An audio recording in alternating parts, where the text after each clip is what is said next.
Now we go into our must start for the wide receiver position. Che, who have you decided to select?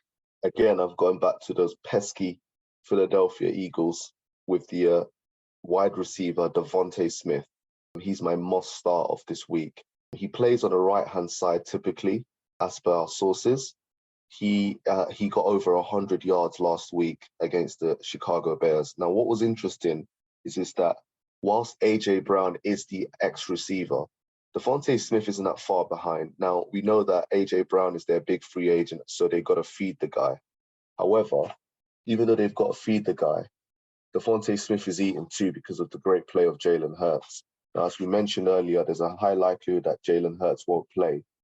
However, Jalen Hurts not playing still doesn't affect the fact that Devontae Smith is clearly the 1A to the ex-receiver that is AJ Brown. And so because of that, I think coming up against the Cowboys, AJ Brown will get the Trayvon Diggs matchup, which I think Trayvon Diggs is going to be relishing to prove that he's that guy, especially against his divisional rival.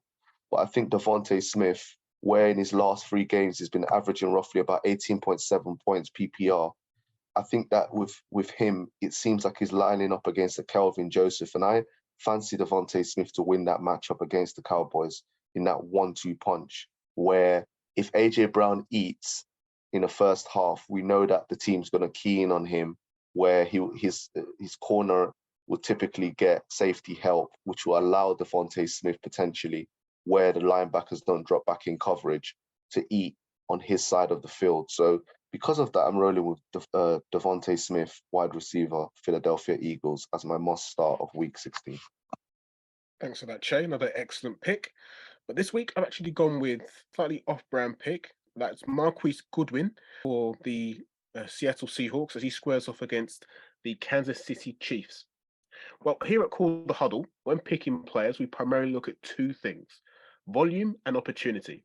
And this week, Marquise Goodwin provides us with both. But the unfortunate injury of Tyler Lockett last week is unlikely he'll return before week 18. So that's where we have Marquis Goodwin as an opportunity to start in this game.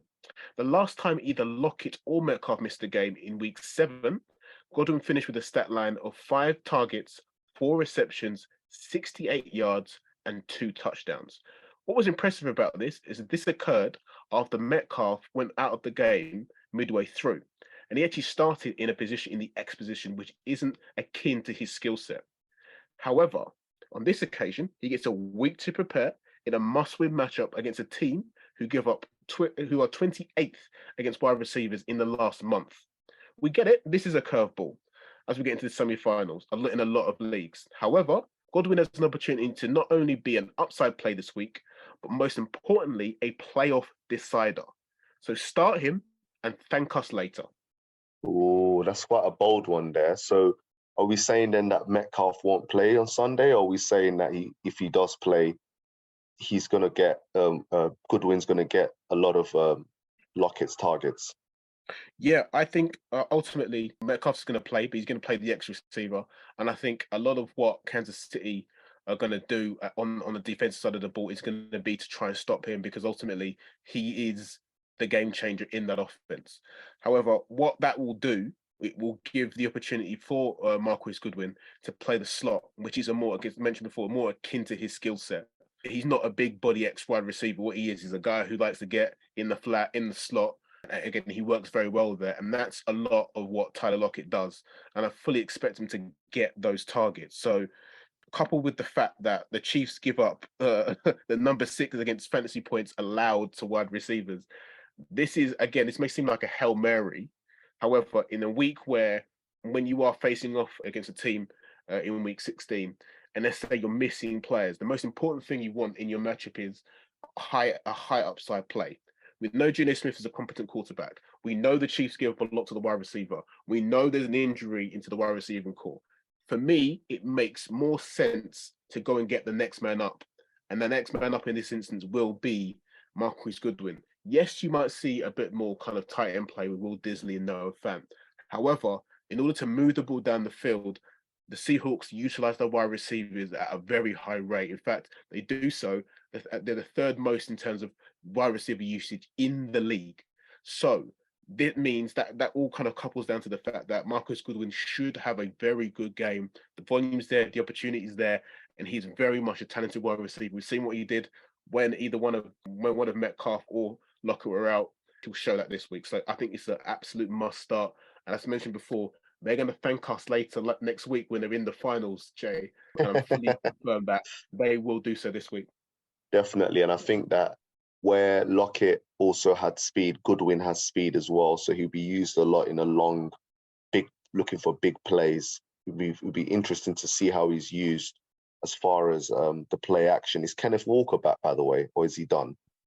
No, he's back, but again, he's been questionable at the start of the week. But again, we'll see what happens on Friday. That's something to look out for in the injury report. Remember to look at the injury report, especially this week. But yeah, he's someone that you need to look out for. But he looks like he's 50-50, so we don't know. Definitely. Yeah, he's definitely 50-50 because they've just, as per Seattle Times yesterday, they've actually just signed Wayne Gorman to their practice squad. Okay, They've wow. re-signed him. So that's probably an insurance resource there, just in case Goodwin isn't good to go. It's not Goodwin, sorry. Kenneth Walker isn't good to go. But if Kenneth Walker's playing and the run game is going really well, I think you need Walker to play well for Goodwin to have a good game, particularly on a play action. I just think that that's what's going to allow Geno Smith that space to operate, where the Kansas City Chiefs have such a great pass rush and also conversely have a poor run deep interior line. So because of that, you kind of do need the run game. And so I'm not saying that the backup can't do what Walker can do, but I think that you need your starters. And as we said in our other pod, start your studs. So, hopefully Walker's good to go at the running back position, because I think that's going to be key in setting up big plays against this porous Kansas City defense. Definitely.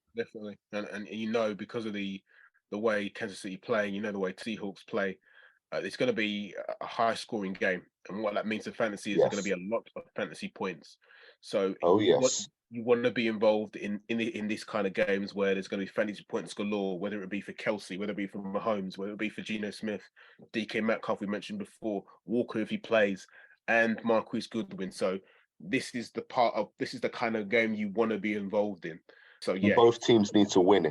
Kansas City are chasing after that 1 seed that Buffalo have at the moment. And then you've got, Seattle still in the hunt for the playoffs, where 49ers have completely blown the doors open in that division and clinched it. You've got other teams that are sort of in the NFC East, walking that tightrope of being out of the playoffs. So, Seattle have plenty to play for. And so that this makes it a very, very feisty affair. And as you channel, you like to dub it a Titanic tussle. Yeah, 100%. Bit of a wrestling match, arm wrestling match there. So, let's see what happens. Yeah, 100%. I mean, if the Seahawks are going to make any kind of run towards playoffs, they need to win this week. As mentioned before, it's the division has really been won by the 49ers. And obviously, last week they lost in their game. So it's just a case of they need to win. And I think this week presents them with the opportunity to do so, because as much as Kansas City are great offensively, defensively they can be got up. We saw what the Texans did to them, and they're missing 2 of their top 3 wide receivers. So it should be a very interesting game up at Kansas City. But again, it's something you want to be involved in moving forward. What's up, Team Huddle? Thanks for watching our video. Thanks for listening to our podcast. Please don't forget to click on the subscribe button below and also check out our latest videos on YouTube. Also, you can find us on Twitter. Feel free to tweet us at @call_huddle.